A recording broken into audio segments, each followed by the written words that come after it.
Hamısını. İç. Top düşdüsə 2 dənəsini atırıq. Uduzan adam bu dəfə duzlu suyu içir. Bunu hələlik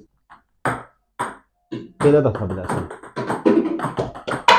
Məşq eləyirsən, hə? Belə də ata bilərsən. Mən içmək fikrim yoxdur duzlu su.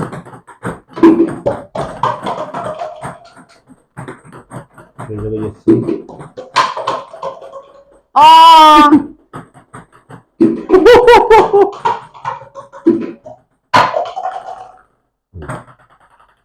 Yani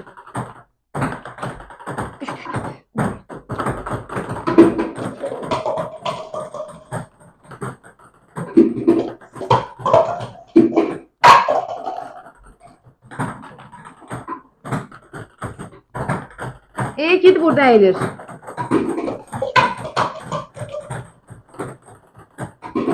Bir dəfə uduzma şansım yoxdur. 4-4 atmayın. Allah haqqı 4 atmıram. Bəli, baxarsan videodan. Ben bir dəfə olar da maşinliklik. Mən idim elə bir şey. Yo, sən daşıdın gəldin də. Oldu. Gözün doysun da. Oo. Gedin daha 4 dənəsi.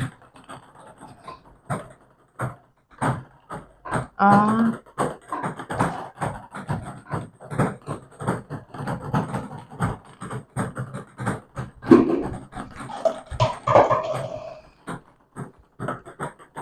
Oy. Hazır idin, he?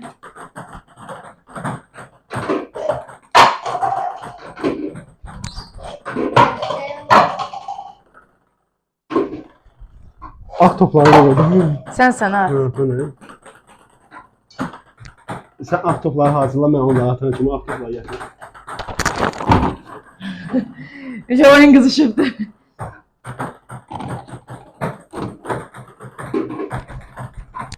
Ve son tuzlu suya içi kalıp. Bir an. Yanlış oldu.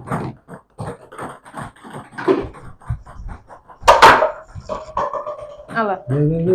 Sırım. Nuş olsun. Hamısı su çok koymuşam. Yanmasam at demiştin. Hamısını. İç. İç. Allah kitlesi değil. İçləsi de iç. Neyim? Razı öz. Yarasın. Tüklədi bir şey yarasın. İç.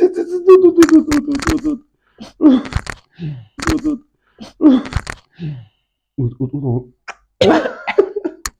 Bir qutunda et yaxşı bəsindir. Bir qutunda et bəsindir. Bir qutunda et.